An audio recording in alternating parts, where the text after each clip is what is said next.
Hello everyone, welcome back to Marks and Parks with Brennan. Today we're going to be exploring Bryce Canyon National Park. Let's go!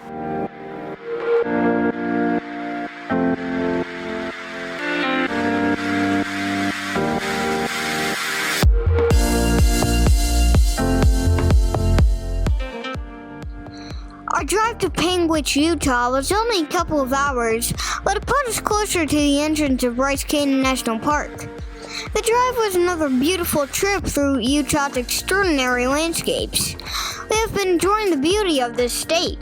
We arrived at Hitchin Post Campground and got our campers set up for the next few days. The host of the campground told us about Scenic Byway 89. She said it was once voted as the second most scenic drive in the world. When we drove to Bryce Canyon, we were on the Scenic Byway. The Red Rock Canyon was one of the stops on the drive. Although we didn't stop, we did enjoy driving through it. There were two arches that had been blasted with dynamite so that cars could drive through. The Red Rock formations were amazing.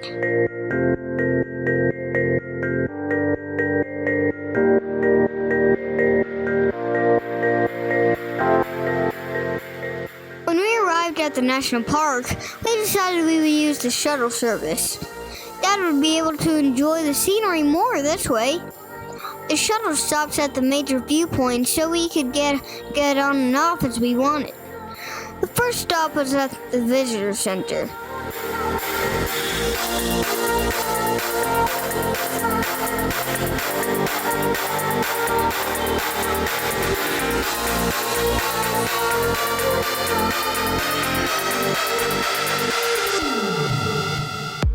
Dad and I went to the museum while Mom got my Junior Ranger book.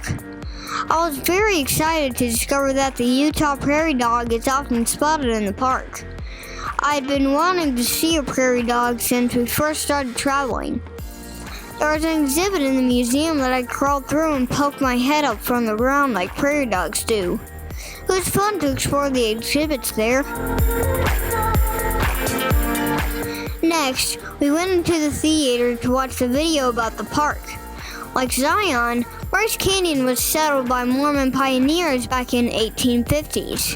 It was first named Utah National Park, but later named after Ebenezer Bryce, one of the Mormon homesteaders.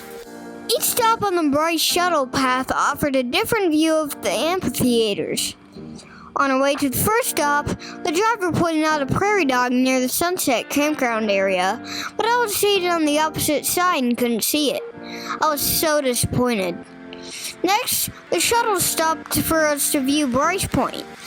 We stood in amazement at the view and then decided to take a short walk down the trail. Along the way, we saw some of the ponderosa pines I had learned about in the video presentation. Did you know that these trees have a scent like vanilla or butterscotch? I found it hard to believe that a pine tree could smell like vanilla, so Dad and I decided to see for ourselves. And guess what? It really does!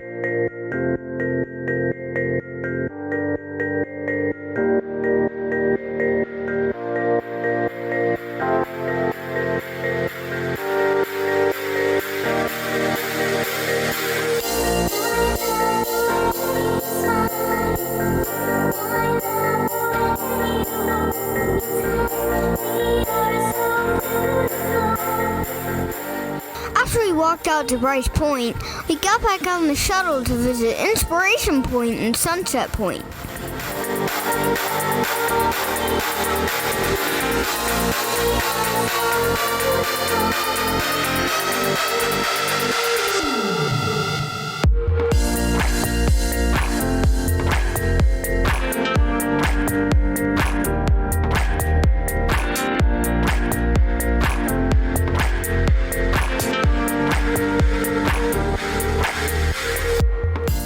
We had our lunch in the picnic area of Sunset Point.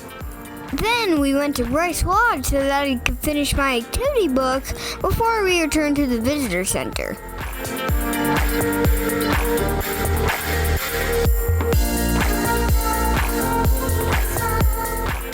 He also brought through the gift shop and picked out a t-shirt for me for a souvenir. Did you know that Bryce Canyon is not actually a canyon? It's really a collection of amphitheaters, which are places where rock formations amplify sounds. Another characteristic that Bryce shares with Zion is that it was formed by erosion and weathering. There are many different types of formation in the landscape of Bryce Canyon, but the one that was most interesting to me was the formation of the Hoodoos. Bryce Canyon has the largest collection of hoodoos in the entire world. They're a part of the Clarion Formation, which is also called Pink Cliffs. We stood in amazement looking out over all the hoodoos.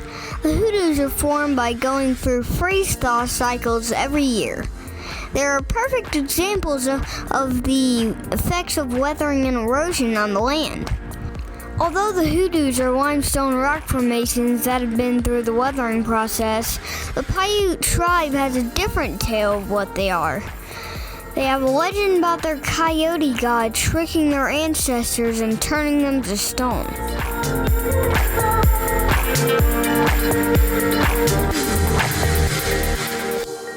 I'd forgot my passport book to stamp, so Mom bought a postcard to stamp. She said we could tape it into my passport book. We waited our turn to talk to the ranger and turn in my workbook. She talked to me about the erosion process that the hoodoos go through. Then she had me raise my right hand to take the Junior Ranger Pledge. If you're ever in Utah, you should really try to visit Bryce Canyon National Park. We will always remember the spectacular beauty of this area. You can't possibly get the experience from pictures or videos. It's really something you should see for yourself. After leaving the park, we decided to stop by a Waterlike Museum we had spotted on the way in. There are so many animals inside. Areas were created for the different animals to make it look like their natural habitat. I was amazed at all the different kinds of animals in the museum. They came from all over the world.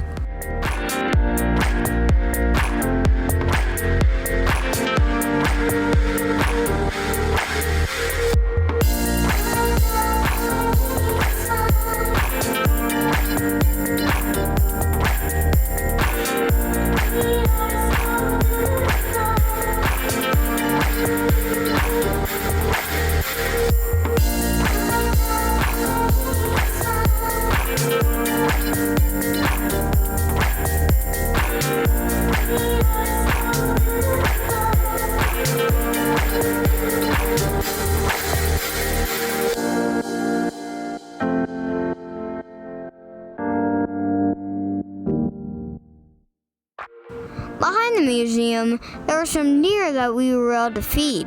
There were chickens too. We had not planned on feeding the chickens, but they were pretty persistent. One even tried to take the corn from Dad's hand. It was a good day of exploring. I think Utah may be one of our favorite states. It's really hard to pick favorites though. Everything we've seen so far has been beautiful, but in different ways. Our next stop will be in Arizona. We have been looking forward to seeing the Grand Canyon. I hope you'll join us there.